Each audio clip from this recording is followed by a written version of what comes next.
All stories posted on our channel are stories from our subscribers and created by us based on real events we've experienced and witnessed. We post new stories every day for your entertainment, that we hope you enjoy them. Thank you. The morning of October 17th began like any other Thursday, which is perhaps what made everything that followed feel so surreal. I woke at 6:15 to the sound of my alarm, the same gentle chime I had programmed into my phone 3 years earlier when we moved into our house in Ridgewood, New Jersey. The bed beside me was warm but empty. Caroline had already risen, presumably to begin her morning routine in the bathroom down the hall. My name is Bennett Shaw. I was 38 years old, a civil engineer with a mid-sized firm in Newark, and until that Thursday morning, I believed I understood the fundamental architecture of my life. I had a wife of 11 years, a daughter named Rosie who was 9, a colonial house with a mortgage I could manage, and a career that provided steady income without requiring me to sacrifice my weekends or miss my daughter's soccer games. By the standards I had been raised to value, stability, responsibility, quiet contentment, I was successful. I showered and dressed in my usual work attire. Khakis, a button-down shirt, sensible shoes that could handle both office meetings and occasional site visits. Downstairs, the kitchen carried the aroma of coffee and toast. Caroline stood at the counter, scrolling through her phone with the distracted attention that had become her default state in recent months. She was still beautiful at 36, the same honey-blonde hair that had caught my attention at a friend's barbecue 12 years ago. The same delicate features that had made me nervous every time I called her during our early courtship. "Good morning," I said, kissing her cheek as I reached past her for a coffee mug. "Morning." She didn't look up from her phone. "Rosie needs to be picked up from soccer practice at 5. Can you handle that? I have a thing." "A thing?" "Yoga class. The Thursday evening one I told you about." I didn't remember her telling me about a Thursday evening yoga class, but that wasn't unusual. Our conversations had become increasingly transactional over the past year. Logistics about Rosie's schedule, decisions about household maintenance, brief exchanges about weekend plans. The deeper communication that had once characterized our relationship had faded so gradually that I hadn't noticed its absence until it was nearly complete. "Sure," I said. "I can get Rosie." Caroline finally looked at me, offering a smile that didn't quite reach her eyes. "Thanks. I'll be home by 8. Rosie bounded down the stairs with the explosive energy that 9-year-olds seem to generate effortlessly. She was all legs and enthusiasm. Her dark hair, inherited from my side of the family, pulled into a messy ponytail that Caroline would fix before school. "Daddy, did you know that octopuses have 3 hearts?" She delivered this information with the gravity of a scientist announcing a breakthrough discovery. "I did not know that. That seems like a lot of hearts." "It is a lot of hearts. Mrs. Patterson says they're the smartest invertebrates. Do you know what an invertebrate is? An animal without a spine." Rosie looked slightly disappointed that I had stolen her thunder. "Oh, you already knew." "I know some things. Not as many as Mrs. Patterson, apparently, but some." The morning continued its ordinary progression. Caroline drove Rosie to school while I finished my coffee and reviewed the day's schedule on my laptop. I had meetings until 3, then a site visit to a bridge rehabilitation project in Montclair. If traffic cooperated, I would be back in time to pick up Rosie with minutes to spare. I left the house at 7:30, backing my Honda Accord out of the driveway and navigating the familiar route toward Newark. The commute took 45 minutes on a good day, an hour or more when accidents or construction created bottlenecks. I used the time to listen to podcasts about engineering innovations, occasionally switching to music when my brain needed a break from technical information. The day proceeded without incident. Meetings were productive, colleagues were cooperative, the site visit revealed no surprises. By 4:15, I was heading back toward Ridgewood, calculating that I would arrive at Rosie's soccer practice with 15 minutes to spare. That was when my phone buzzed with a text from my colleague, Dennis Harwood. Dennis and I had worked together for 8 years. developing the kind of professional friendship that involved occasional beers after work and mutual complaints about management. His message was brief. "Hey, you free for a drink tonight? Need to talk about something." I texted back while stopped at a red light. "Can't tonight. Picking up Rosie. Tomorrow." His response came quickly. "Sure, tomorrow works." I didn't think much about the exchange at the time. Dennis often wanted to discuss work frustrations or seek advice about his perpetually complicated love life. Whatever he needed to talk about could wait until Friday. Rosie's soccer practice ended precisely at 5, and she emerged from the field with grass stains on her knees and a triumphant expression that suggested she had scored a goal, or at least come close. She chatted about the practice during the drive home, describing plays and personalities with the detailed attention that children reserve for their passions. "Sarah Mitchell thinks she's so good just because she scored twice. But Coach Williams said my defensive work was excellent, and defense is just as important as offense, right, Daddy?" "Absolutely. You can't win if you can't stop the other team from scoring." "Exactly. That's what I told Sarah, but she just rolled her eyes." "Sarah will learn. Some lessons take time." At home, I helped Rosie with her homework, while Caroline's absence extended toward the promised 8 o'clock return. Dinner was leftover pasta from the night before, reheated and consumed at the kitchen table, while Rosie continued her monologue about school and soccer and the various social dynamics of 4th grade. Caroline arrived at 8:15, slightly flushed and carrying her yoga mat in a bag I didn't recognize. She kissed Rosie's forehead and asked about her day, then retreated upstairs to shower while I supervised the bedtime routine. "Mommy seems happy," Rosie observed as I tucked her in. "Happier than usual." "Yoga is good for happiness," I said, though something about the observation lodged in my mind like a small splinter. "Maybe you should do yoga too, Daddy. You seem tired a lot." "Maybe I should. Now get some sleep. You have school tomorrow." I kissed her goodnight and turned off the light, standing in the doorway for a moment as she settled into her pillows. The innocence of childhood sleep, the complete surrender to unconsciousness, had always struck me as something adults lose, along with so many other simple pleasures. Downstairs, I cleaned the kitchen and checked email on my laptop. Caroline came down around 9, her hair damp from the shower, wearing the comfortable clothes she favored for evenings at home. She sat on the opposite end of the couch, picking up her phone with the same distracted attention she had displayed that morning. "How was yoga?" I asked. "Good, relaxing. The instructor is excellent." "New class?" "I've been going for a few weeks." I mentioned it.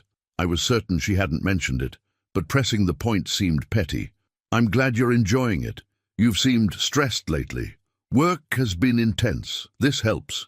Caroline worked as a marketing coordinator for a pharmaceutical company in Parsippany, a position that involved managing campaigns and coordinating with various teams. She had been with the company for 7 years, gradually ascending through the ranks while complaining about the politics and personalities that characterize corporate environments everywhere. "Anything specific bothering you?" "At work, I mean." She looked up from her phone, her expression guarded. "Nothing specific, just the usual." We sat in silence for a few minutes, the television playing something neither of us was watching. The distance between us felt physical, measurable, not just the length of the couch, but something more fundamental. When had we stopped talking to each other? When had our marriage become this arrangement of parallel lives, occasionally intersecting for logistics, but rarely connecting in any meaningful way? "I'm going to bed," Caroline said, rising from the couch. "Early meeting tomorrow." "Okay, I'll be up soon." She paused at the doorway, and for a moment I thought she might say something, might bridge the gap that had grown between us with words or gesture. But she simply nodded and disappeared up the stairs. I sat alone in the living room, the television murmuring in the background, feeling the weight of something I couldn't quite name. Unease, perhaps, or the recognition that my marriage had drifted into territory I didn't know how to navigate. The feeling stayed with me as I climbed the stairs and prepared for bed. Caroline was already asleep, or pretending to be, when I slid under the covers. I lay in the darkness, listening to her breathing, wondering when the woman beside me had become a stranger.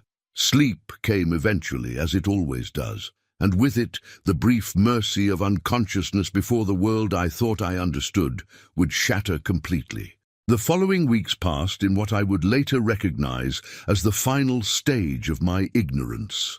Caroline continued her Thursday yoga classes, occasionally adding Tuesday sessions to her schedule. She seemed lighter, more animated, though the animation was rarely directed at me. Our conversations remained transactional, our physical contact limited to the perfunctory kiss goodbye in the morning and the occasional brush of shoulders as we moved through our shared spaces. I buried myself in work, using the demands of a major highway expansion project to avoid examining the growing distance in my marriage. The project consumed 60-hour weeks, design reviews, contractor meetings, regulatory approvals, and provided a convenient excuse for the exhaustion that had become my constant companion. Dennis Harwood and I finally had our postponed drink on a Friday evening, 3 weeks after his original request. We met at a bar in Montclair that we had frequented during our early years at the firm, before marriages and mortgages had reordered our priorities. "You look terrible," Dennis observed, sliding into the booth across from me. He was a large man, with prematurely grey hair, and the kind of blunt honesty that made him either refreshing or exhausting, depending on the circumstances. "Thanks. You always know how to make a guy feel special." "I'm serious. When's the last time you slept properly? Sleep is for people who don't have highway expansion projects threatening to go over budget." Dennis ordered whiskey for both of us, then leaned back and studied me with an expression I couldn't quite read. "Bennett, I need to tell you something. I've been putting it off because I don't know how to say it, and honestly, I'm not sure I should say anything at all." A cold weight settled in my stomach. "That's a hell of an introduction." "I know. And I might be wrong, I probably am wrong, but I've been going back and forth for weeks, and I finally decided that if our positions were reversed, I'd want to know." "Know what?" Dennis took a long drink of his whiskey, gathering courage. "Last month I was in Madison for that environmental assessment. You remember the contaminated site near the university?" "I remember. I finished early and decided to grab lunch at this Italian place a colleague had recommended. Nice restaurant, upscale, the kind of place people go for special occasions." He paused, his discomfort visible. Caroline was there, with someone. The cold weight expanded, pressing against my ribs. Someone. A man. They were at a table in the back, and at first I thought maybe it was a work thing. But the way they were sitting, close, you know, and she was laughing. Not polite laughing, but real laughing, the way people laugh when they're... He trailed off, unable or unwilling to complete the thought. "When they're what, Dennis? When they're not just colleagues having lunch." I stared at my whiskey, watching the light refract through the amber liquid. Part of me wanted to dismiss Dennis's observation, to find some innocent explanation that would preserve the world I thought I lived in. But another part, the part that had sensed the distance growing in my marriage, that had noticed Caroline's increased animation and her evasive answers about her schedule, that part recognized the truth in what he was telling me. "Did she see you?" "No. I left before they noticed me, sat in my car for 20 minutes trying to decide what to do. Called my wife, talked it through with her. She said I should tell you, but only if I was sure. And I'm not sure, Bennett. Not completely. Maybe it was innocent. Maybe there's an explanation. But you don't think so?" Dennis met my eyes. "No, I don't think so." We sat in silence for several minutes, the noise of the bar washing over us without penetrating. My mind was racing through memories, searching for evidence that would confirm or deny what Dennis had just told me. The Thursday yoga classes that might not be yoga classes, the new energy in Caroline's demeanor that was never directed at me. The distance that had grown so gradually, I had accepted it as normal. "What did he look like?" I asked finally. "Tall, dark hair, going grey at the temples. Well-dressed, nicer than what most guys wear to lunch. Maybe late 40s. I didn't recognize the description, which somehow made it worse. A stranger had entered my marriage, and I hadn't even known to look for him. "I don't know what to do with this information," I admitted. "You don't have to do anything tonight. Just, I thought you should know, because if it were me, I'd want to know." I drove home that night in a state of controlled dissociation, my hands operating the vehicle while my mind grappled with implications I wasn't ready to accept. Caroline was asleep when I arrived, or pretending to be, and I stood in our bedroom doorway watching her for a long time, trying to reconcile the woman I had married with the possibility that she had betrayed everything we had built together. The next morning was Saturday, and Caroline announced that she was going shopping with her friend Patricia. I watched her leave, noting the care she had taken with her appearance. More makeup than usual, a dress I hadn't seen before. When her car disappeared around the corner, I went to her desk in the spare room we used as a home office and began searching. I'm not proud of what I did next. The invasion of privacy, the violation of trust that I myself was demonstrating while searching for evidence of my wife's violations. But desperation has its own logic, and I had moved beyond the realm of ordinary ethical considerations into something raw and more primitive. Her laptop was password protected, but I knew her passwords. We had always shared such things, a relic of the early trust that had characterized our marriage. Her email revealed nothing incriminating, her browser history showing only the mundane searches of daily life. I was about to give up when I noticed an app on her phone that she had left charging on the desk, a messaging app I didn't recognize, its icon an anonymous blue square. The app wasn't password protected. Perhaps she'd grown careless, confident that I would never look. The messages inside detonated in my consciousness like small explosions, each one destroying another piece of the life I thought I had. "Can't wait to see you Tuesday. Last night was incredible. I can't stop thinking about it. Graham, I know this is complicated, but I've never felt this way before." Graham, the name meant nothing to me, but the content of the messages meant everything. They painted a picture of a relationship that had been developing for months. Secret meetings, intimate confessions, plans for a future that didn't include me. I put the phone down and sat at the desk for a long time, staring at nothing. The house around me, the house Caroline and I had chosen together, the walls we had painted, the furniture we had selected, now felt like a theater set, a convincing illusion designed to hide an uglier reality. Rosie was at a friend's house for a playdate, giving me the solitude I needed to process what I had discovered. I walked through the rooms of our home, touching objects that had accumulated over 11 years of marriage, wedding photographs, vacation souvenirs, the small artifacts of a shared life. Each one now carried the weight of questions I didn't want to ask. How long had she been pretending? At what point had our marriage become a performance for her benefit, while she pursued something real with someone else? When Caroline returned from her shopping trip that afternoon, I said nothing.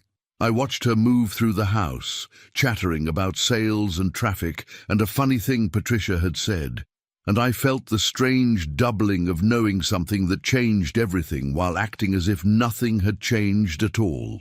That night, lying beside her in the dark, I made a decision. I would find proof, undeniable, concrete proof, before confronting her. Not because I doubted what I had read, but because I needed to understand the full scope of the deception before deciding how to respond. The investigation began the next morning. The weeks that followed were an exercise in controlled surveillance, an investigation conducted within the confines of my own marriage. I became a detective in my own home, cataloguing inconsistencies and tracking patterns with the methodical attention I usually reserved for engineering problems. Caroline's Tuesday and Thursday absences became the primary focus of my attention. I noted the time she left and returned, the explanations she offered, the small details that might reveal more than she intended. She was going to yoga at a studio in Morristown, she claimed, but the drive to Morristown took 20 minutes, and her classes were supposedly 90 minutes long, yet she was consistently gone for 3 hours or more. I hired a private investigator.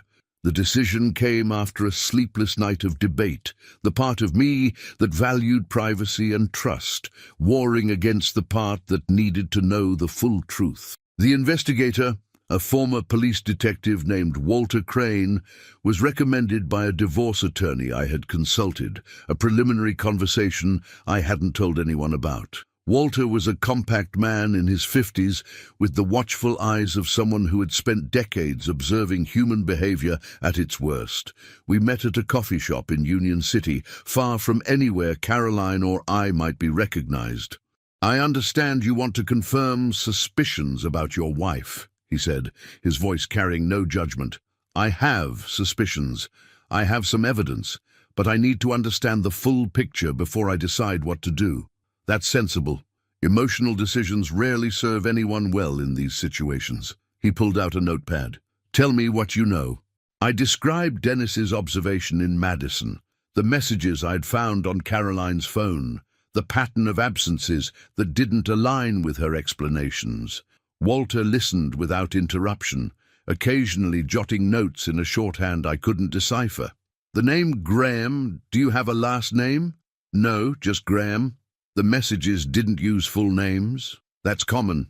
People engaged in affairs often develop shorthand codes. It creates intimacy and provides deniability." He finished his coffee. "I can follow her. Document where she goes, who she meets. If there's a relationship, I'll find evidence.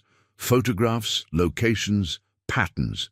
The question is whether you want that level of detail." "Why wouldn't I?" "Because sometimes the truth is worse than the suspicion. Right now you have uncertainty. That's painful, but it preserves options. Once you have proof, undeniable visual proof, there's no going back. Some people find that clarity liberating. Others find it devastating." "I need to know," I said. "However bad it is, I need to know." Walter nodded slowly. "Then I'll find out." The investigation took 2 weeks. During that time, I maintained the fiction of normalcy at home, kissing Caroline goodbye in the mornings, asking about her days, participating in family dinners and weekend activities with Rosie. The duplicity required constant effort, smiling when I wanted to scream, touching when I wanted to recoil.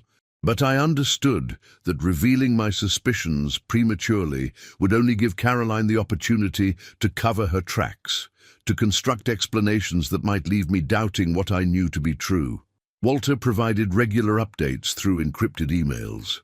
Caroline's Tuesday and Thursday absences did not in fact lead to yoga studios in Morristown. Instead, she drove to a residential neighborhood in Madison, the same town where Dennis had seen her at the Italian restaurant, and parked outside a townhouse that belonged to a man named Graham Hendricks. The name finally had a face. Walter's research revealed that Graham Hendricks was 47 years old, divorced 3 years earlier, and employed as a marketing director at a company in Newark. He had no children, drove a BMW, and lived alone in the Madison townhouse where my wife spent her Tuesday and Thursday evenings. Walter's photographs documented what I had feared. Caroline's car parked in Graham's driveway, the two of them entering the townhouse together, his hand on the small of her back in a gesture of intimate familiarity. Lights visible through bedroom windows, then darkness, then lights again hours later when Caroline emerged and drove home to me and our daughter. The images were clinical, professional, evidence rather than art, but they contained enough detail to destroy any remaining hope that I might be wrong. My wife was having an affair. She had been having an affair for months, possibly longer. The yoga classes, the shopping trips, the various excuses that had punctuated our weeks. All of them had been lies, carefully constructed to facilitate her relationship with another man. I studied the photographs in my car, parked in a lot behind my office building where no one would see me. Graham Hendricks looked exactly as Dennis had described. Tall, dark-haired, distinguished in the way that successful middle-aged men often cultivate. He was handsome in an obvious way, confident in his bearing. I could see why Caroline might be attracted to him. But attraction didn't explain the depth of the betrayal. Attraction was a momentary feeling, a biological response that might be acknowledged and dismissed. What Caroline had done, the sustained deception, the elaborate lies, the construction of an entire secret life that required deliberate choice, repeated daily over months or years. I called Walter that evening, speaking from my car in the driveway before entering the house. I've seen the photographs. Is there anything else I should know? There's always more. The question is how much detail you want. Tell me. Based on my investigation, the relationship appears to have begun approximately 8 months ago. They met through work, some kind of professional conference. Since then, they've established a regular pattern of meetings. Tuesday and Thursday evenings are the primary occasions, but there have been others. A weekend getaway last month, when your wife told you she was visiting her college roommate in Boston. Business trips that may not have been entirely focused on business. 8 months, nearly a year of lies, of betrayal, of building a relationship with another man while maintaining the pretense of marriage with me. What about communication? I asked, beyond what I found on her phone. They use encrypted messaging apps and a separate email account your wife created specifically for this purpose. They're cautious, probably discussed the need for discretion early in the relationship. But they're not perfect. The pattern of meetings is too consistent, too regular. Anyone paying attention would notice. I hadn't been paying attention. That was the humiliating truth. I had been so focused on work, so accustomed to the distance in our marriage, that I had failed to see what was happening right in front of me. What do you recommend I do now? I asked. That's beyond my professional scope. I'm an investigator, not a counselor. But I'd suggest consulting with an attorney before taking any action. Understanding your legal options will help you make better decisions about how to proceed.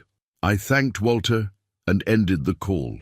Inside the house, I could hear Caroline and Rosie in the kitchen, their voices carrying through the walls in the rhythm of ordinary family life. In a few minutes, I would walk through the door and join them, pretending that everything was normal, while carrying the weight of what I now knew.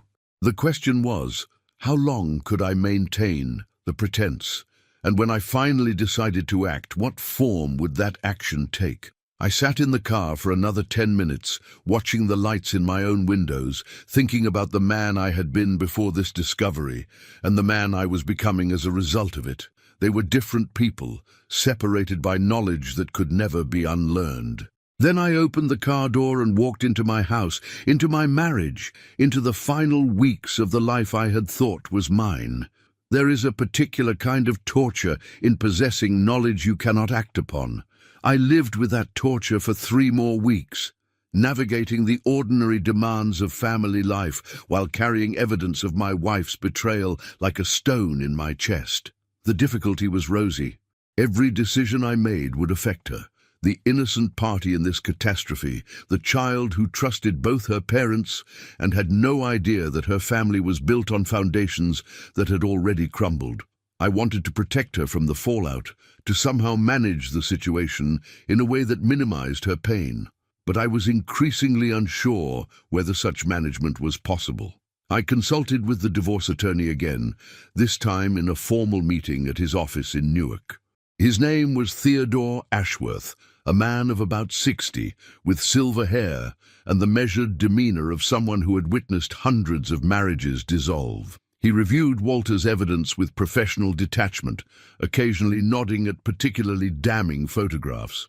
"This is comprehensive," he said finally, "more than sufficient to establish adultery if that's the direction you want to go. What are my options? You can file for divorce on grounds of adultery. In New Jersey, fault-based divorce can influence alimony and property division, though the impact is less significant than many people assume. Alternatively, you can pursue a no-fault divorce and use this evidence primarily as leverage in negotiations. What about custody? Adultery itself doesn't typically affect custody determinations unless the affair has directly harmed the child. Courts focus on the best interests of the child, which generally means maintaining relationships with both parents. Unless your wife has been neglecting your daughter in favor of her affair, she hasn't. Whatever else is happening, she's been present for Rosie. Then you're likely looking at some form of shared custody, regardless of how the divorce proceeds. I absorbed this information, trying to calculate outcomes and consequences. The rational part of my brain understood the legal landscape, the procedural options, the practical steps that would need to be taken. But the emotional part, the part that had loved Caroline for 12 years, that had built a life with her, that still remembered the woman she had been before everything went wrong, that part was lost. "Can I ask a personal question?" I said to Theodore. "Of course. Do people ever reconcile after something like this?" He considered the question carefully. "Sometimes, marriages can survive infidelity if both parties commit to the work of reconstruction, but it requires complete honesty, genuine remorse from the unfaithful partner, and a willingness from both sides to rebuild trust from scratch. In my experience, successful reconciliations are rare but not impossible. How do I know if it's worth trying? That's a question only you can answer. It depends on what you believe about your wife, your marriage, and yourself. Do you think she's capable of change? Do you think the marriage was worth saving before the affair? Do you have enough left to build on, or has the foundation been too thoroughly damaged?" I didn't have answers to any of those questions. I had only the evidence of betrayal and the memory of a marriage that had been, at least at times, genuinely happy. That night, Caroline came home from another yoga class with the particular glow I had learned to recognize. She showered, as she always did after seeing Graham, then joined me in the living room where I was pretending to watch television. "Good class?" I asked, keeping my voice neutral. "Very good. The instructor introduced some new poses tonight. Challenging but rewarding." I nodded, thinking about Walter's photographs, my wife entering Graham Hendricks's townhouse, the lights dimming in the bedroom window, the yoga class that existed only in her imagination. "Caroline," I said, surprising myself with the words before I had fully decided to speak them, "are you happy?" She looked up from her phone, her expression startled. "What do you mean?" "With us, with our life. Are you happy?" A flicker of something, guilt perhaps, or caution, crossed her face before she composed herself. "Of course I'm happy. Why would you ask that?" "I don't know. You've seemed distant lately, preoccupied with something. I wanted to make sure everything was okay." "Everything's fine, Bennett. I've just been stressed with work. You know how it gets." I studied her face, searching for any sign of the woman I had married, the woman who had promised to be honest with me, to build a life with me, to face whatever challenges arose together rather than apart. I couldn't find her. In her place was this stranger, this accomplished liar who could look me in the eye and speak falsehoods with practiced ease. "If there was something wrong," I said carefully, "you'd tell me, right? We'd work through it together." "Of course." Her smile was perfect, reassuring, and completely false. That's what marriage is about. The irony was almost unbearable. She was lecturing me about marriage while conducting an affair, offering platitudes about working together while systematically destroying everything we had built. I wanted to confront her right then, to throw Walter's photographs on the coffee table and watch her composure crumble. But Rosie was asleep upstairs, and I wasn't ready for the explosion that confrontation would bring. "I'm going to bed," I said, rising from the couch. "I'll be up in a few minutes." I lay awake for hours that night, listening to Caroline's breathing beside me and thinking about the decision that lay ahead. Confrontation was inevitable. I couldn't live indefinitely in this limbo of knowledge without action, but the timing and method of confrontation would shape everything that followed. I could confront her at home, forcing an immediate reckoning in the space we shared. I could confront her in Graham's presence, ensuring that both parties understood the scope of my knowledge. I could confront her through an attorney, serving divorce papers that would communicate my decision without requiring emotional conversation. Each option had advantages and drawbacks.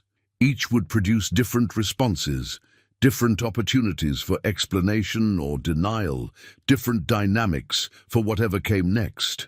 I analyzed them like engineering problems, looking for optimal outcomes while knowing that human emotions rarely followed optimal paths.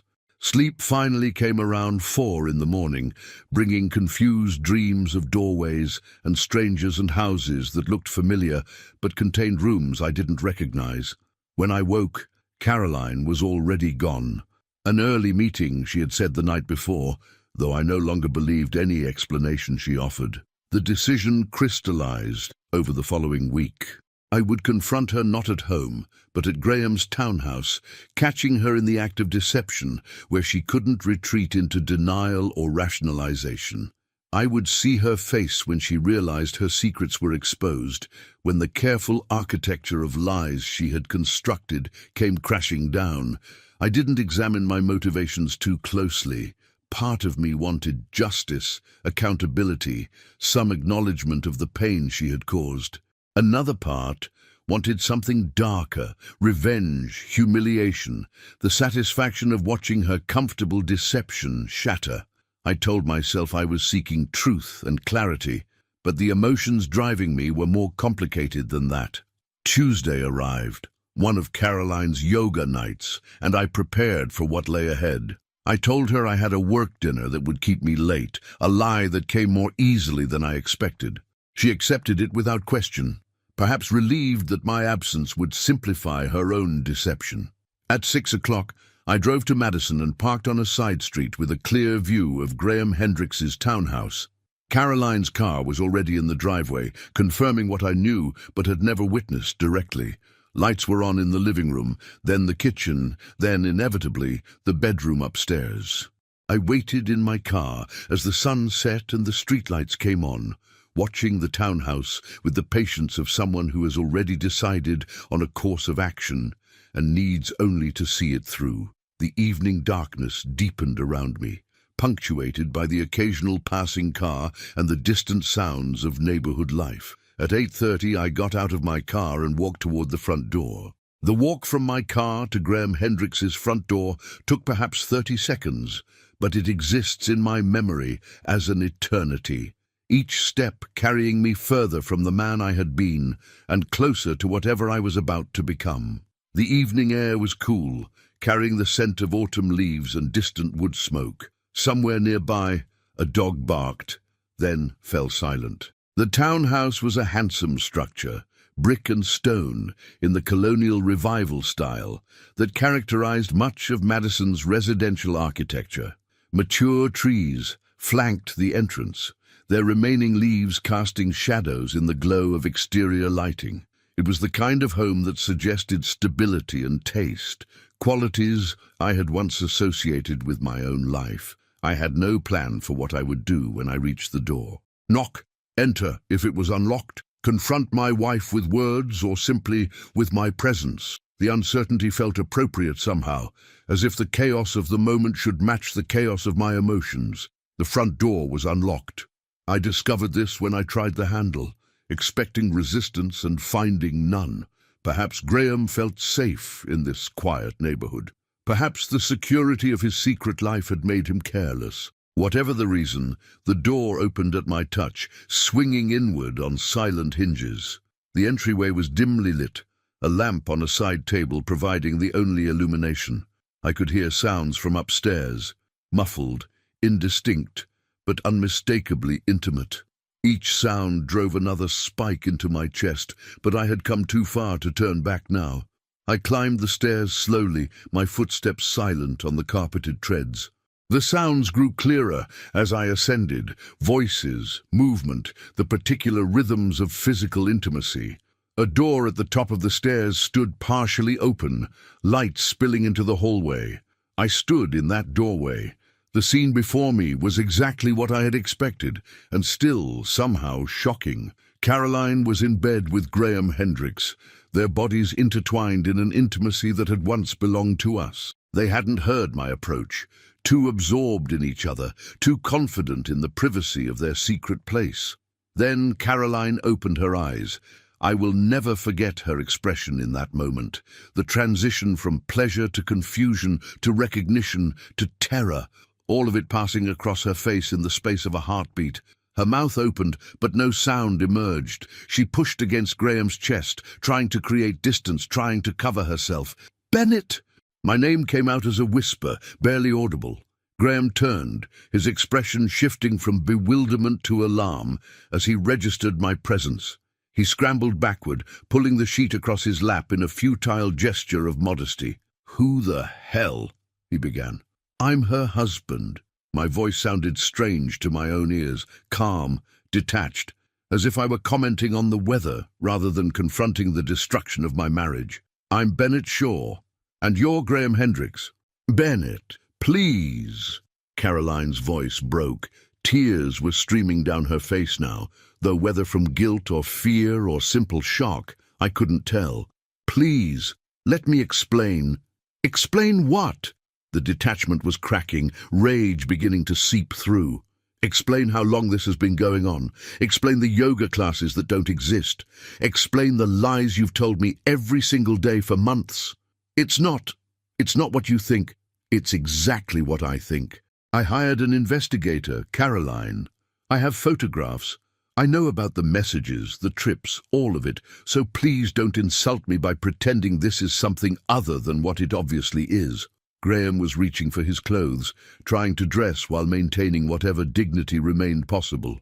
"Look," he said, his voice carrying the practiced calm of a professional negotiator, "I understand you're upset, but let's handle this like adults." "Don't," I cut him off. "Don't speak to me.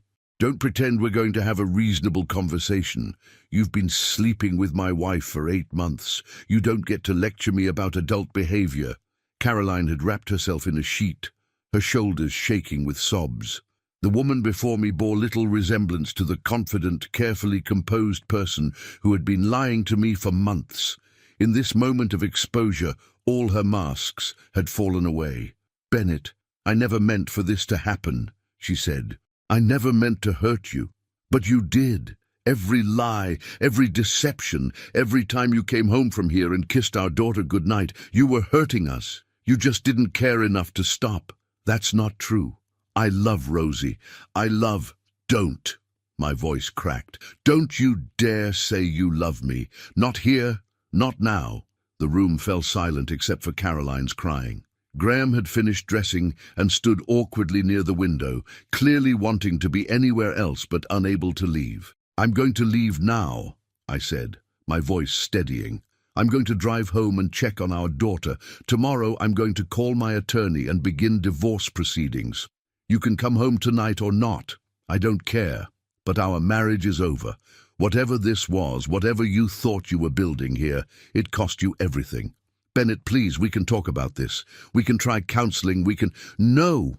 The word was final, absolute. "You made your choice, Caroline.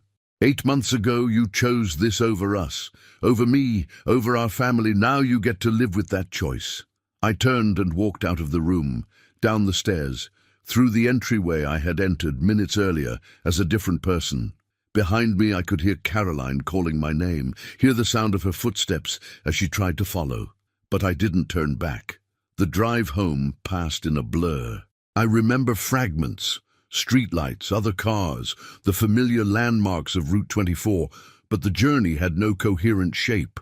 My hands gripped the steering wheel with force that left my fingers aching. My chest felt hollow, as if something essential had been removed. At home, I checked on Rosie first. She was asleep in her bed, her stuffed elephant tucked under her arm, her face peaceful with the innocence of a child who doesn't yet know that the world can shatter without warning. I stood in her doorway for a long time, watching her breathe, thinking about all the conversations we would need to have, all the pain I couldn't protect her from. Then I went downstairs and poured myself a whiskey. I sat in the dark living room, drinking slowly, waiting to feel something other than the strange numbness that had settled over me. Caroline came home around midnight. I heard her car in the driveway, her key in the lock, her footsteps in the entryway. She found me in the living room, still sitting in darkness. "Bennett," her voice was hoarse from crying. "Can we please talk? There's nothing to talk about." "There's everything to talk about. I made a terrible mistake. I know that. But we have a daughter together. We have a history you chose to throw away for him." It wasn't about him. It was about, I don't know, feeling alive again, feeling wanted. Our marriage had become so routine, so distant. So instead of talking to me about that, instead of suggesting counseling or trying to reconnect, you started sleeping with another man. That was your solution. I know it was wrong. I know there's no excuse, but it didn't mean I stopped loving you." I laughed, a bitter, hollow sound. "That's the most insulting thing you've said yet. You want me to believe that lying to me for 8 months, that building an entire secret life with another man, that all of that coexisted with love. That's not love, Caroline.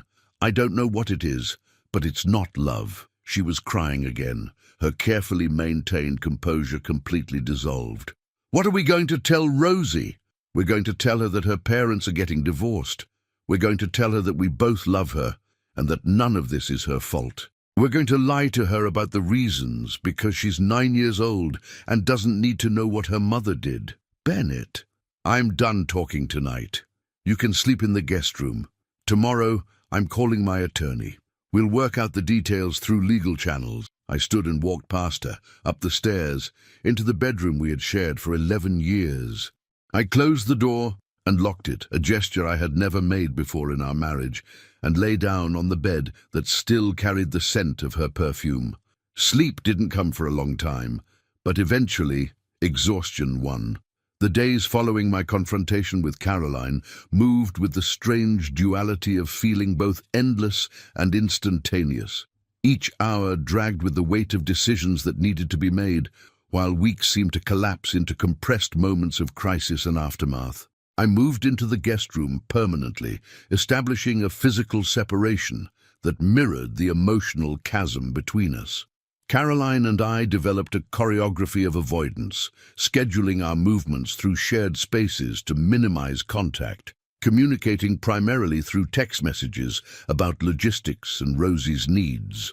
The house that had been our home became a divided territory, each of us occupying separate zones in what had once been shared space. Rosie noticed immediately, of course. Children always notice, no matter how carefully adults try to maintain appearances. "Why are you sleeping in the guest room, Daddy?" she asked on the third morning, her eyes wide with confusion and the beginning of fear. I knelt to meet her gaze, searching for words that would explain without explaining, that would acknowledge the change without burdening her with adult complications. "Mommy and I are having some grown-up problems right now. It doesn't mean we love you any less. It just means we need a little space while we work things out." "Are you going to get divorced?" The word came out carefully, as if she had been practicing it, hearing it from classmates whose parents had already traveled this path. "I don't know yet, sweetheart. We're still figuring things out. Samantha Miller's parents got divorced. She has 2 houses now and 2 bedrooms and twice as many Christmas presents." Rosie's attempt to find silver linings broke my heart. "But she seems sad sometimes, like she's pretending to be happy but isn't really. It's okay to be sad when things change, and it's okay to be confused. Whatever happens with Mommy and me, you can always talk to us about how you're feeling." Caroline and I had agreed on this much. We would present a united front to Rosie about her security and our love for her, whatever our feelings toward each other. The agreement required enormous effort, pretending to be cooperative parents while barely able to occupy the same room.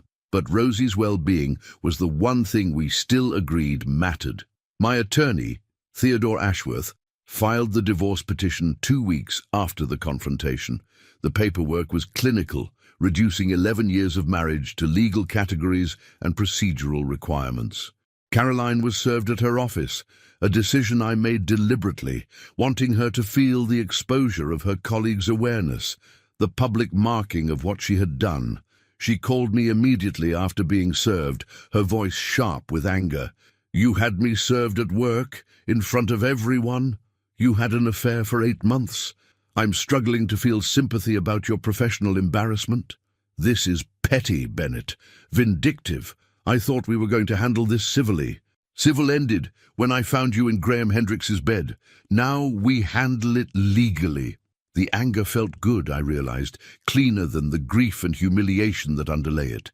Anger gave me energy, direction, a sense of agency in a situation that had stripped away my control. I cultivated it deliberately, feeding the flame whenever it threatened to die down.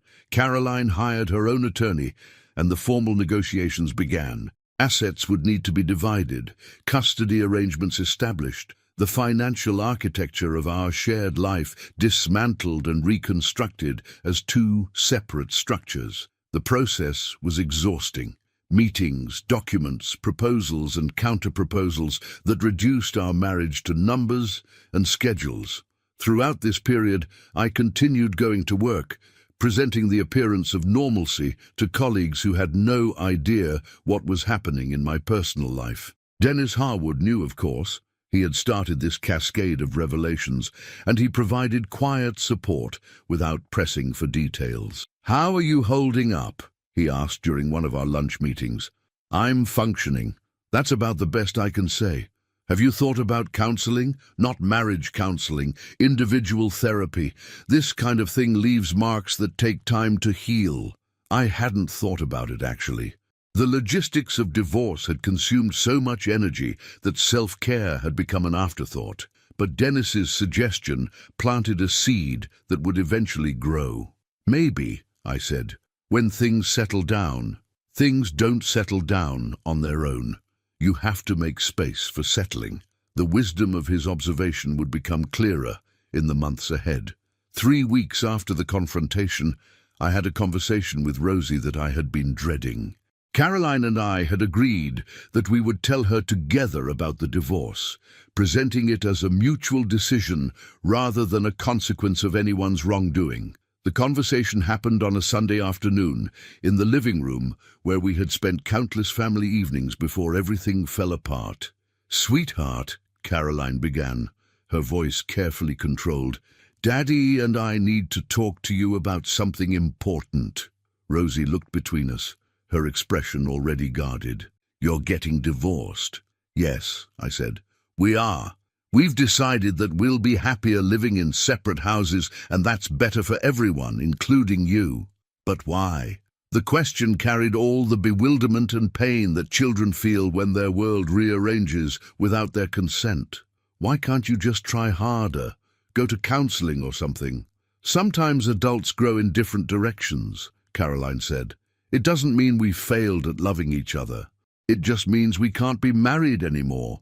The explanation was thin, unsatisfying, a version of the truth that protected Caroline while leaving Rosie with questions that had no good answers. I wanted to be honest, to tell her that her mother had made choices that broke our family, but that honesty would have served my anger more than Rosie's well-being.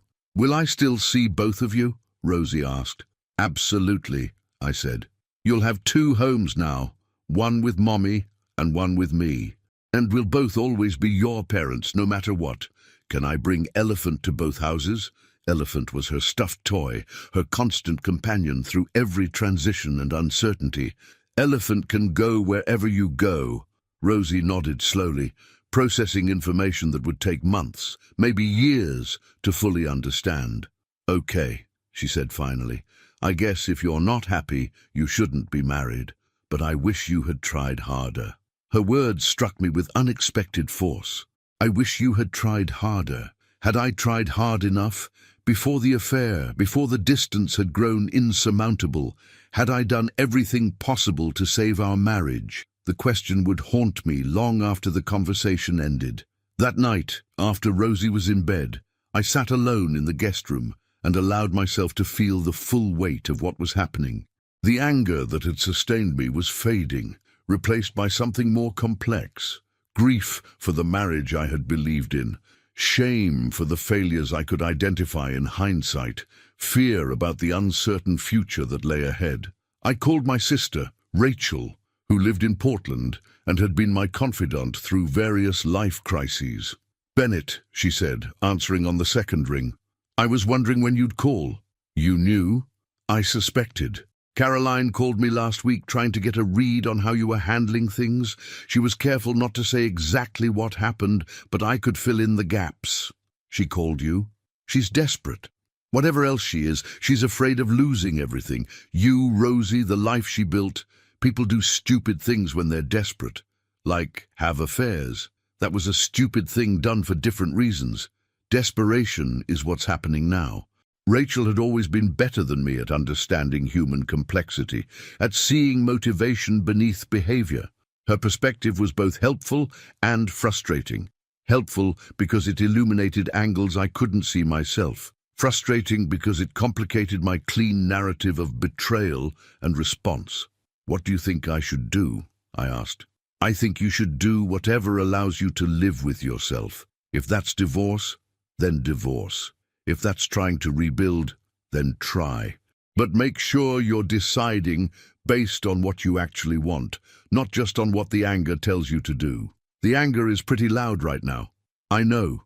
Anger always is in the beginning, but it fades, and when it does, you need to have made decisions you can stand behind. I thought about her words for a long time after we hung up. The anger was loud, deafening sometimes. But underneath it were quieter voices that I had been suppressing, questions about my own role in the marriage's deterioration, memories of times when Caroline and I had been genuinely happy, fears about what Rosie's life would look like, split between two households. None of these voices changed my decision. The betrayal was too deep, the trust too thoroughly destroyed. But they complicated the narrative I had been telling myself, the story of innocent victim and guilty perpetrator, in ways that would matter as the months unfolded. The divorce was finalized 6 months after I stood in Graham Hendricks's doorway. The process had been contentious at times, disputes about property division, disagreements over custody schedules, the inevitable friction of two people dismantling a shared life while barely able to speak to each other. But eventually, the attorneys reached compromises on all outstanding issues, and a judge signed papers that officially ended 11 years of marriage. The final custody arrangement gave me every other week with Rosie, plus alternating holidays and several weeks each summer. It was a reasonable schedule, the attorneys assured me, fair to both parents, designed to maintain Rosie's relationship with each of us. But the mathematics of divorce meant that I would now spend half my life without my daughter's daily presence, and no legal framework could make that loss feel acceptable. I found an apartment in Ridgewood, wanting to remain close enough that Rosie wouldn't have to change schools or friendship circles. It was a 2-bedroom unit in a modern complex, adequate but impersonal, the kind of space that functions as shelter without becoming home. I decorated minimally, filling the second bedroom with furniture from Target and decorations chosen by Rosie during a special shopping trip. "This is where you'll stay when you're with Daddy," I told her, watching her arrange her belongings on the dresser. "You can make it however you want. It smells different," she said. "New, like a hotel. It'll smell more like home once we've lived in it for a while. We'll bake cookies and do laundry and all the things that make a place smell lived in. Will you be lonely when I'm with Mommy?" The question surprised me with its directness and insight. Sometimes, probably. But knowing you're happy and healthy, that helps. Mommy cries sometimes, late at night when she thinks I'm asleep. I hear her through the walls. I didn't know what to say. Part of me felt grim satisfaction at Caroline's suffering, payback for the pain she had caused. But another part recognized that Rosie shouldn't have to witness her mother's grief, shouldn't carry the burden of adult emotions she couldn't understand. "Mommy is going through a hard time," I said carefully. "The divorce is difficult for everyone. But she loves you very much, and she'll be okay eventually." The balance between honoring Rosie's need for honesty and protecting her from adult complications was constant and exhausting. I found myself parsing words, weighing implications, trying to answer her questions without loading them with my own unresolved feelings. Work provided welcome distraction. The highway expansion project had entered its construction phase, requiring frequent site visits and coordination with contractors. I threw myself into the technical challenges with intensity that bordered on obsession, using professional problems to avoid personal ones. My colleague Dennis continued to be a quiet source of support, never pressing for details, but available when I needed to talk. Our Friday beers became a regular ritual, a chance to decompress, to complain about work frustrations that felt trivial compared to my personal chaos, to remember that I was still a functional person, capable of normal conversation. "You're doing better than you think," Dennis said during one of these sessions. "I've seen guys go through divorce and just collapse. You're still showing up, still doing good work. That takes strength. It takes momentum more than strength. I'm not sure I'd know how to stop even if I wanted to. Maybe that's what strength looks like in the middle of things. The clarity comes later. I did eventually take Dennis's advice about therapy. The therapist, Dr. Angela Prescott, was a woman in her 50s with a calm presence and an office decorated with plants and soft lighting. She listened without judgment as I recounted the story of my marriage's collapse, the discovery, the confrontation, the divorce proceedings, the ongoing challenges of co-parenting with someone I could barely trust. "You've experienced a significant betrayal," she observed during one of our early sessions. "Multiple betrayals, really. The affair itself, the sustained deception, the realization that your understanding of your marriage was fundamentally different from your wife's." "Ex-wife," I corrected. "Ex-wife. The linguistic shift is part of the adjustment. How are you processing the grief?" "I'm not sure I am. I've been focused on logistics, on Rosie, on work. The grief keeps getting pushed aside." "That's common. Grief is uncomfortable, and our minds develop strategies to avoid discomfort. But grief deferred is grief intensified. Eventually, it demands acknowledgement." She was right, as I discovered over the following months. The grief came in waves, triggered by unexpected reminders, by songs we had danced to at our wedding, by photographs in albums I had forgotten existed. Grief for the marriage itself, for the future we had planned, for the simple comfort of sharing a life with someone who knew my habits and history. There was also grief for the man I had been before the betrayal, someone who believed in fidelity and trust, who had built his life on foundations he assumed were solid. That man had been revealed as naive, his faith in his marriage and his wife both misplaced. The person emerging from the wreckage was harder, more cautious, less willing to assume the best about other people's intentions. I started running in the mornings, finding that physical exertion provided relief that thinking couldn't offer. The rhythmic pounding of feet on pavement, the burning in my lungs, the simple goal of reaching the next mile marker, these things felt honest in a way that my emotional life did not. I ran through the neighborhoods of Ridgewood, past the house Caroline and I had shared, past the schools where Rosie had learned to read and count, past the landmarks of a life that was no longer mine. Caroline and I developed a functional co-parenting relationship, though functional was the highest compliment it warranted. We exchanged Rosie on Sunday evenings, communicating through a shared calendar app that minimized direct contact. Conversations were brief and transactional, schedules to confirm, medical appointments to coordinate, school events to attend in careful rotation. I learned through Rosie that Caroline was still seeing Graham Hendricks, though the relationship apparently had complications of its own. "Mommy's friend Graham came to dinner," Rosie reported during one of her weeks with me.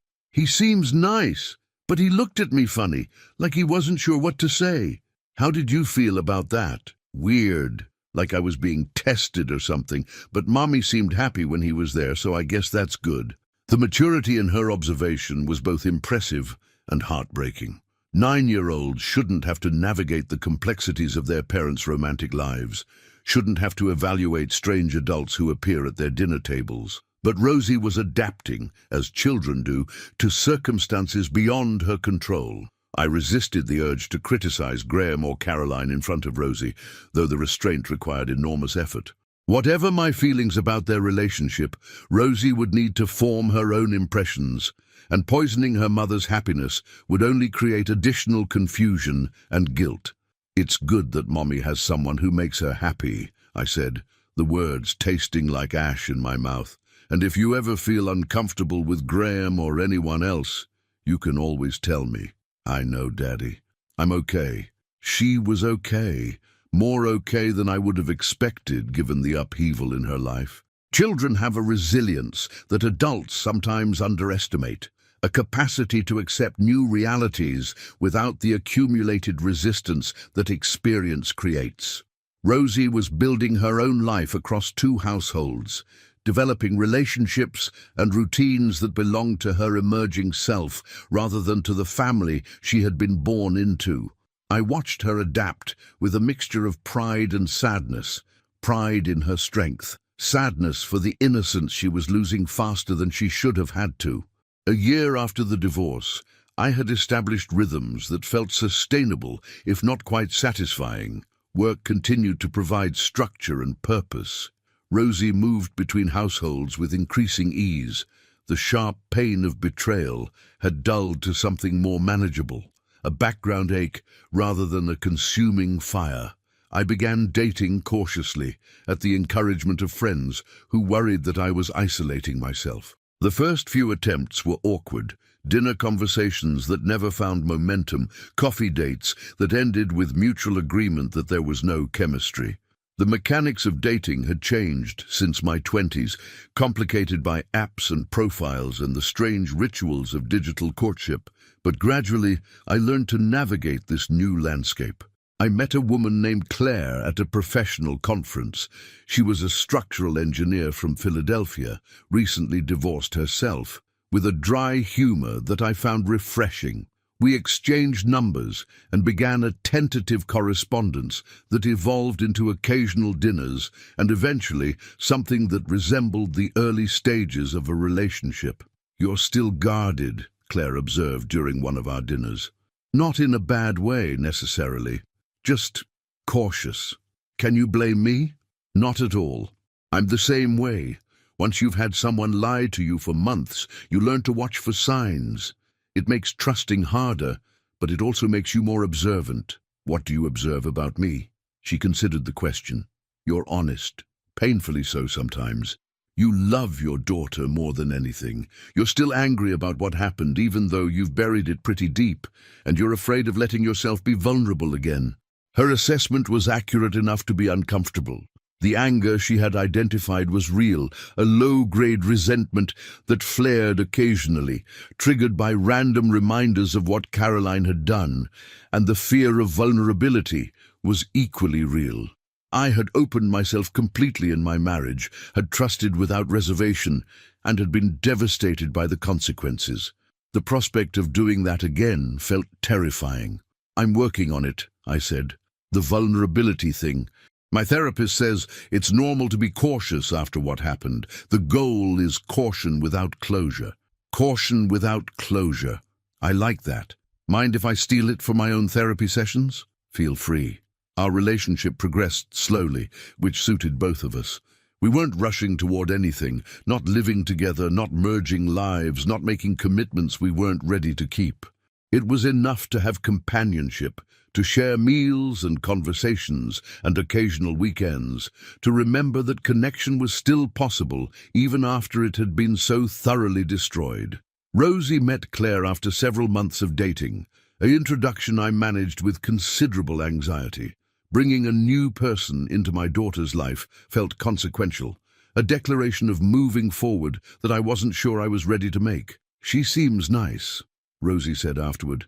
"She laughs at your jokes, which is nice because your jokes aren't always that funny. Thanks for the vote of confidence. I'm just saying, Mommy used to roll her eyes at your jokes. Claire actually laughs. That seems like a good sign." The comparison to Caroline was inevitable, but still jarring. Rosie was building mental models of adult relationships based on what she had observed. Her parents' failed marriage, her mother's relationship with Graham, now my tentative connection with Claire. I hoped she was learning something useful rather than something damaging. Caroline and Graham became more serious over the course of that year. According to Rosie's reports, Graham had become a regular presence in Caroline's life, attending family dinners, accompanying them on weekend outings, gradually integrating into the household that had once been mine.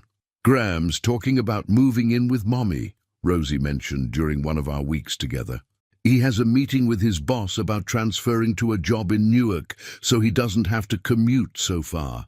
How do you feel about that?" She shrugged, a gesture that had become her default response to questions about the evolving dynamics of her family life.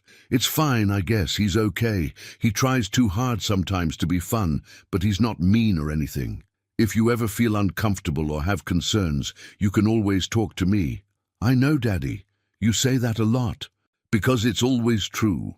The prospect of another man living in the house I had shared with Caroline, sleeping in the bed I had slept in, sitting at the table where Rosie had learned to eat solid food, produced complicated emotions. Jealousy, certainly, though I had no right to it after our divorce was finalized.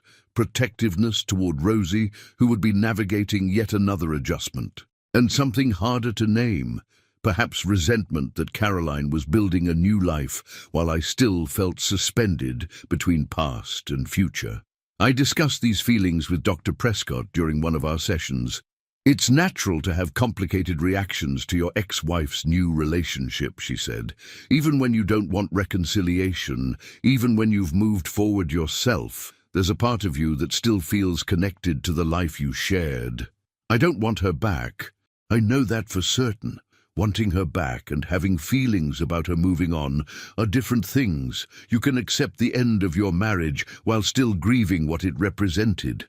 And watching someone else step into roles you once occupied, that triggers a whole different set of emotions. So how do I handle it? By acknowledging the feelings without letting them drive your behavior. Feel the jealousy, the protectiveness, the resentment, and then let them pass. Your daughter is watching how you handle this. She's learning from you what emotional maturity looks like. The responsibility felt enormous. Every reaction I had, every comment I made, all of it was being observed and processed by a 10-year-old who was trying to make sense of adult complexity.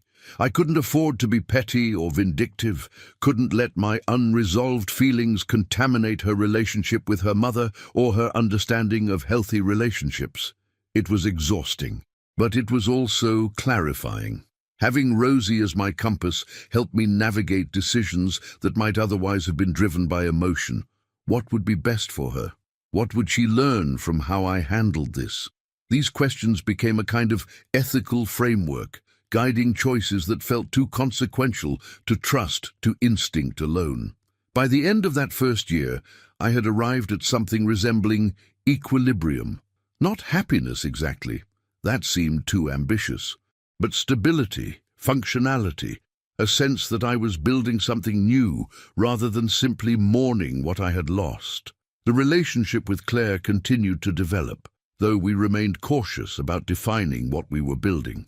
Work remained satisfying, the highway project having moved into a new phase that required different skills and presented different challenges. Rosie was thriving, straight A's in school, continuing success on the soccer field, a circle of friends who seemed supportive and kind. I was surviving. More than surviving, I was beginning to live again. 2 years after the doorway, Caroline called me on a Wednesday evening with news that I hadn't anticipated. Rosie was with me that week, doing homework at the kitchen table while I prepared dinner, when my phone rang with Caroline's name on the screen. Bennett. Her voice was different, subdued in a way that caught my attention. Can we talk? I know this is your week with Rosie, but there's something I need to tell you. What is it? Graham and I broke up. It's complicated, but I thought you should know because it affects Rosie. The news surprised me more than I would have expected. Caroline and Graham had seemed stable, not a love story for the ages, but a functioning relationship that provided what each of them apparently needed. Their dissolution shifted assumptions I hadn't realized I was making. What happened? I'd rather not get into details over the phone. Can we meet? Maybe coffee tomorrow? Rosie can stay with my parents for a few hours. I agreed, curiosity outweighing my reluctance to spend time with Caroline outside of required parenting exchanges. Whatever had happened was significant enough that she was reaching out to me, something that hadn't occurred since the early stages of our divorce. We met at a coffee shop in town, a neutral space neither of us associated with our marriage. Caroline looked older than I remembered, not dramatically so, but with lines around her eyes and a weariness in her posture that suggested accumulated stress. "Thank you for meeting me," she said as I sat down. "I know this is unusual. You said it affects Rosie. That's enough reason." She nodded, taking a moment to collect her thoughts. "Graham is married. Was married. He told me he was divorced, but it was a lie. His wife found out about us the same way you did, apparently, through evidence and investigation, and contacted me last week. I absorbed this information slowly, processing implications that cascaded in multiple directions. He lied about being divorced, separated technically. He said they were finalizing things, that the paperwork was just a formality.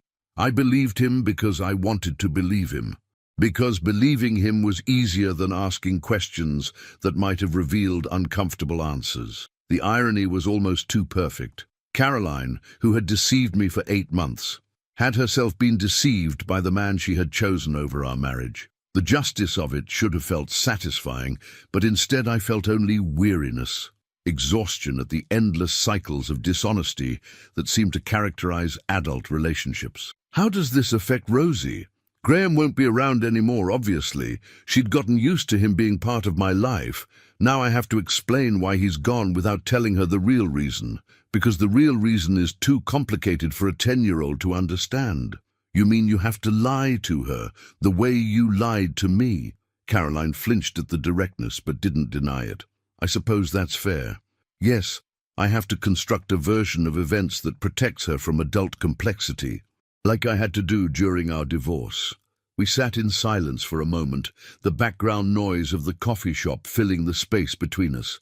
I found myself studying Caroline's face, looking for traces of the woman I had married, the woman I had believed knew me better than anyone, who had promised to share a life with me and then systematically dismantled that promise. "Why are you telling me this?" I asked finally. "You could have just said Graham was gone and left it at that." "Because I'm tired of lies. I know that sounds absurd coming from me, given everything, but the past 2 years have been educational. I've learned things about myself that I didn't want to know, about my capacity for self-deception, about what I'm willing to do when I'm unhappy." She paused. "I wanted to tell you the truth, for once. That's surprisingly honest. I've had therapy, a lot of therapy. It helps with the honesty." I considered asking about the therapy, about what she had learned, about whether she had come to any understanding of why she had made the choices that destroyed our marriage. But the questions felt too intimate for our current relationship. Former spouses navigating co-parenting, bound by Rosie, but little else. "What are you going to tell Rosie?" I asked instead. "That Graham and I decided to stop dating, that adults sometimes realize they want different things and need to go separate ways. Basically the same explanation we gave her about our divorce.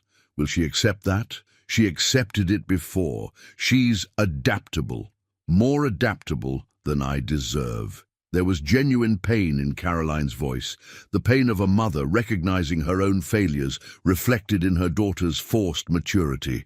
Whatever anger I still carried toward her, I couldn't deny that she loved Rosie, that our daughter's well-being mattered to her even when she had made choices that compromised it.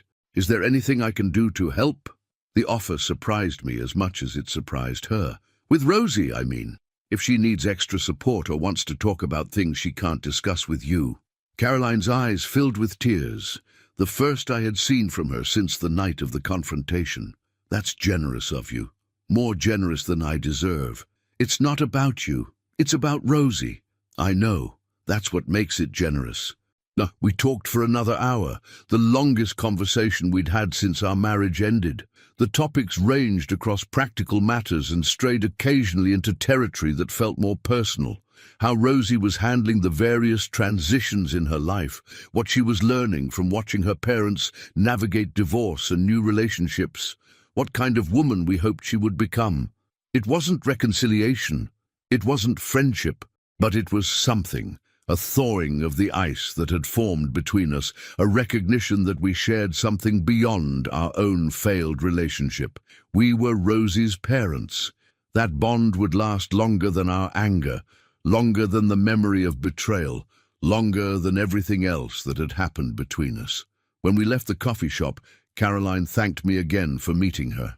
"Bennett," she said as we stood by our cars, "I am sorry. I know I've said it before, and I know it doesn't change anything, but I want you to know that I understand now what I destroyed, and I have to live with that every day." "We all have to live with things," I said. "That's what growing up means." She nodded and got into her car. I watched her drive away, thinking about the strange journey that had brought us from courtship to marriage, to betrayal, to divorce, to this, two people who had once promised forever, now navigating the aftermath of promises broken. The coffee in my cup had gone cold, but I drank it anyway. The years that followed brought gradual healing of the kind that happens so slowly you don't notice until you look backward. Rosie grew from the child who had witnessed her family's dissolution into a teenager with her own concerns, her own relationships, her own understanding of why her parents' marriage had failed. She asked me about it directly when she was 14. During a long drive to visit colleges, she was curious about exploring. We had developed a tradition of road trips, just the two of us, hours of windshield time that created space for conversations that couldn't happen in the structured exchanges of weekly custody transfers. "Dad," she said, "can I ask you something about the divorce? About what really happened?" I'd been waiting for this question for years, preparing various answers depending on her age and readiness. At 14, she was old enough to handle more truth than I had offered when she was 10. Though how much more remained to be determined. "You can ask me anything. Mom had an affair. That's why you got divorced, right?" I gripped the steering wheel a little tighter. "Where did you hear that?" "I didn't hear it anywhere. I pieced it together, the way you found out about the divorce, coming home that night looking like someone had died. The way you couldn't be in the same room with Mom for months afterward. The timing of when Graham appeared in her life, and then later when I learned he was actually married." She paused. "I'm not stupid, Dad. I can put pieces together." Pride and sadness mixed in equal measures. Pride at her perceptiveness, sadness that she had needed to use it on her own family history. "You're right," I said. "Your mother had an affair. I found out and decided I couldn't continue the marriage. The details are more complicated, but that's the essential truth. Were you going to tell me? When you were old enough to understand, I didn't want to poison your relationship with your mother by sharing information you weren't ready to process. I'm ready now. I can see that." We drove in silence for several miles, the highway unspooling before us under grey November skies. Rosie was staring out the window, her expression unreadable. "I'm angry at her," she said finally. "For lying to you, for lying to me in a way. For making me think the divorce was about people growing apart when it was actually about her making terrible choices. Your anger is valid, but try not to let it define your relationship with your mother. She made mistakes, serious ones, but she also loves you, and she's tried to be a good mother even when she wasn't being a good wife. You're being awfully forgiving for someone who was betrayed. Forgiveness isn't the same as forgetting. I haven't forgotten what happened, and there are ways it still affects me, but carrying anger indefinitely is exhausting. At some point, you have to put it down and move forward with your life." "Did you forgive her?" The question was harder than it appeared. Forgiveness, true forgiveness, implied a release of resentment, an acceptance that the wrongdoer had atoned or that the wrong itself was somehow acceptable. I wasn't sure I had achieved either of those things. "I've accepted what happened," I said carefully. "I've stopped wanting her to suffer for it. I've recognized that she's a complicated person who made complicated choices for reasons I may never fully understand. Whether that counts as forgiveness, I honestly don't know. That seems like a lot of ambiguity for someone who likes everything to be precise and measured."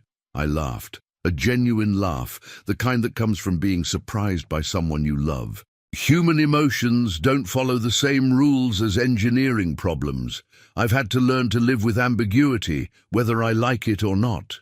We reached the first college on Rosie's list, a liberal arts school in Vermont that she was considering for its strong English program. As we walked the campus, I watched her interact with admissions staff and current students, marveling at the young woman she was becoming. She had survived the dissolution of her family, the transitions between households, the complications of watching both parents rebuild their lives, and she had emerged from those challenges with intelligence, empathy, and a wisdom beyond her years. Whatever Caroline and I had destroyed with our failed marriage, we had created something remarkable in our daughter. That truth provided a kind of redemption. not of our choices, but of the capacity for good to emerge even from circumstances marked by pain. My relationship with Claire had ended a year earlier, amicably and without drama.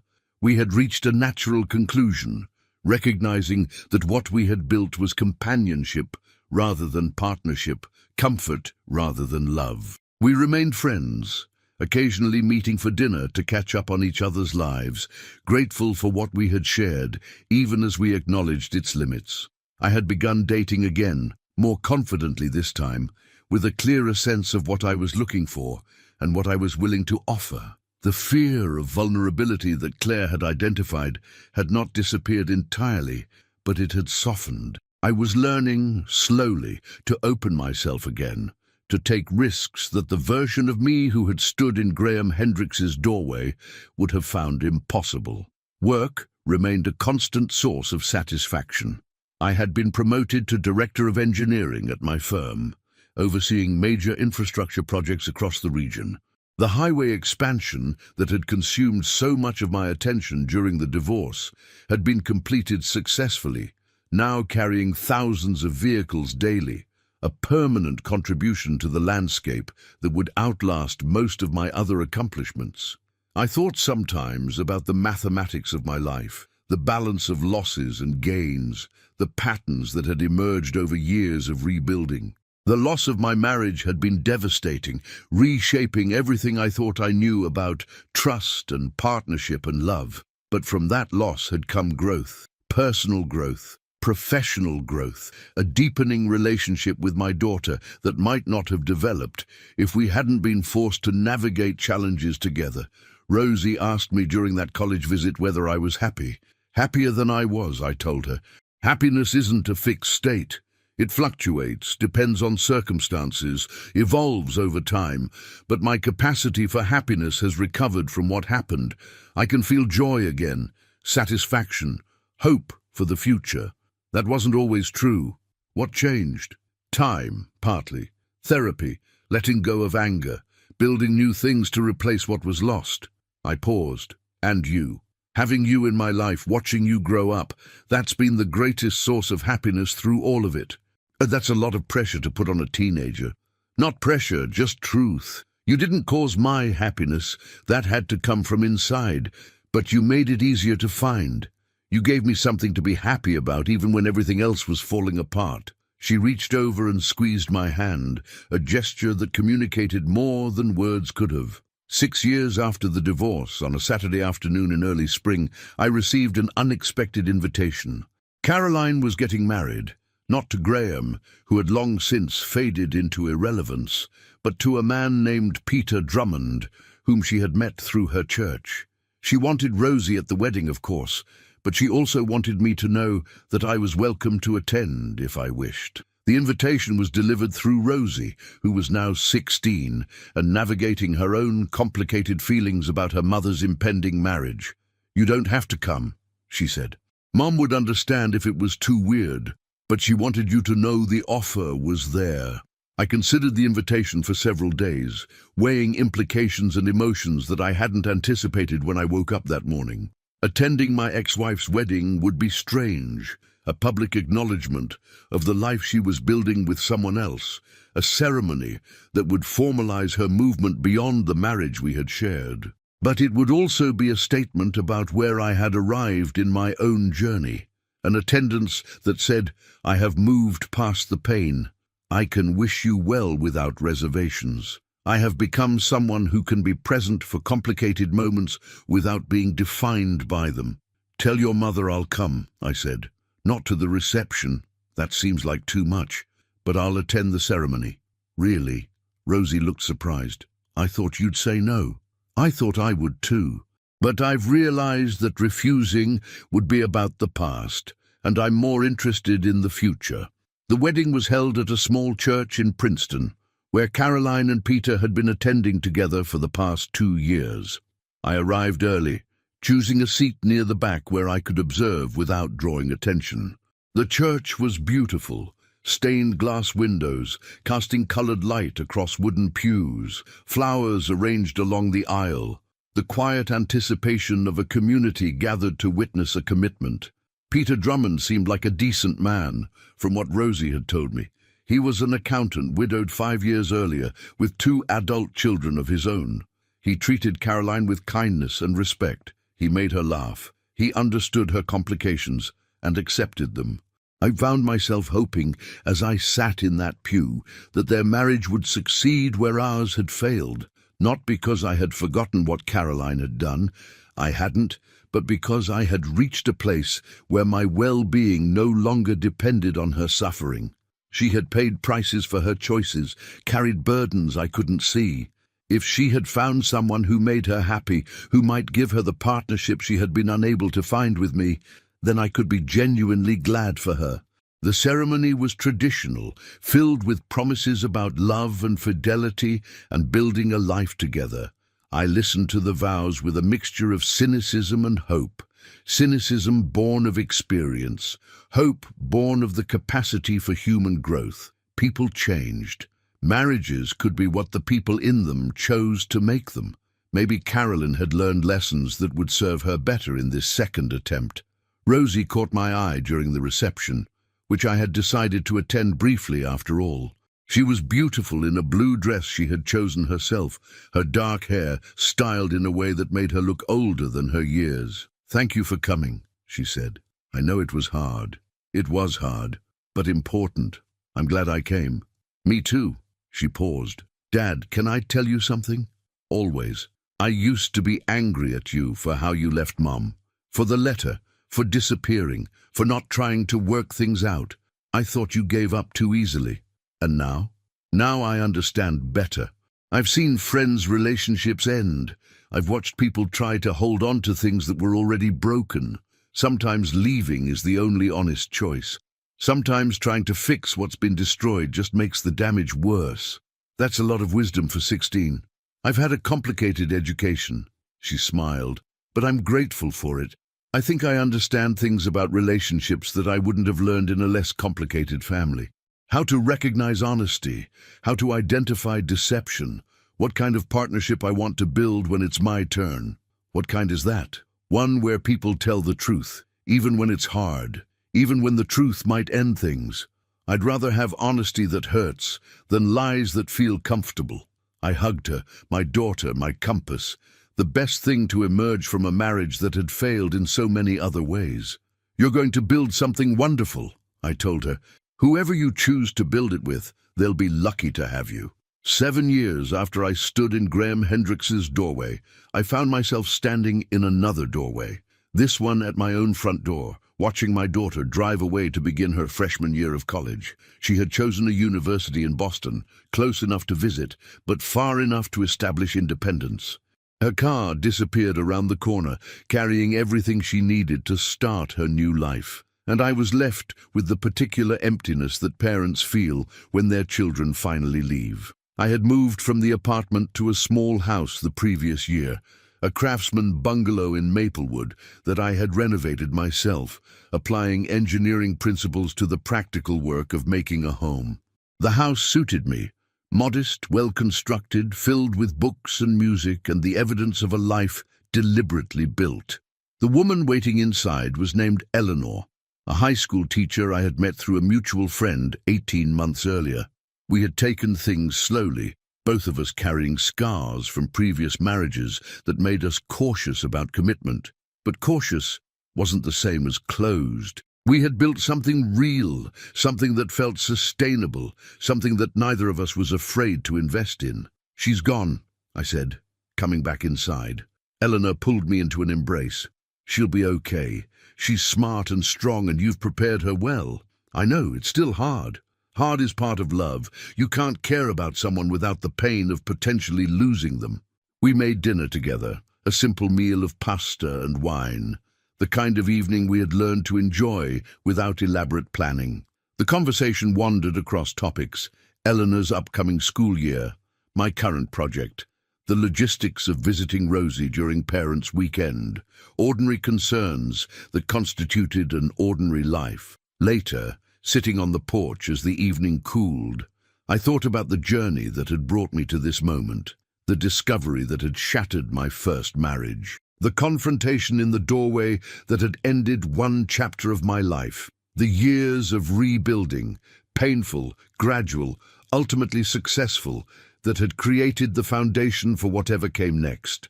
I had learned things from the experience that I wished I had known earlier. That trust, once broken, can be rebuilt but never quite restored to its original form. That anger serves a purpose, but becomes poisonous if held too long. That children are more resilient than we fear and more observant than we realize. That new love is possible after betrayal, though it takes different shapes than the love that came before. Most importantly, I had learned that doorways work in both directions. The doorway where I had discovered my wife's betrayal had been an exit, an escape from a marriage that had already failed, though I hadn't recognized it. But it had also been an entrance, a threshold into a life I hadn't imagined, marked by pain and growth in equal measure. I thought sometimes about that moment of standing in Graham's doorway, watching Caroline's eyes open and register my presence. The look on her face, the terror, the shame, the sudden collapse of the careful structure of lies she had maintained, remained vivid in my memory even after all these years. It had been the worst moment of my life, and also, in ways I couldn't have understood at the time, the beginning of something better. "What are you thinking about?" Eleanor asked, noting my silence. "Old doorways," I said, "and new ones." She didn't ask for explanation. She knew the broad outlines of my history, knew that certain memories surfaced at certain times. Instead, she reached over and took my hand, offering presence rather than questions. "Whatever you're thinking," she said, "I'm glad it led you here." "So am I." We sat together as the stars emerged above Maplewood, two people who had found each other through the wreckage of previous lives. The future stretched ahead of us, uncertain as all futures are, but full of possibility. I had walked through a doorway 7 years ago and discovered the worst thing a husband can discover. Since then, I had walked through many more doorways, into divorce, into solitude, into therapy, into new relationships, into the understanding that life continues after betrayal even when you're not sure you want it to. Now I stood on the threshold of whatever came next. Eleanor beside me, Rosie beginning her own journey, my work providing purpose, my heart open in ways I had once thought impossible. The doorway where everything changed had become, in the end, the doorway through which I found my way home.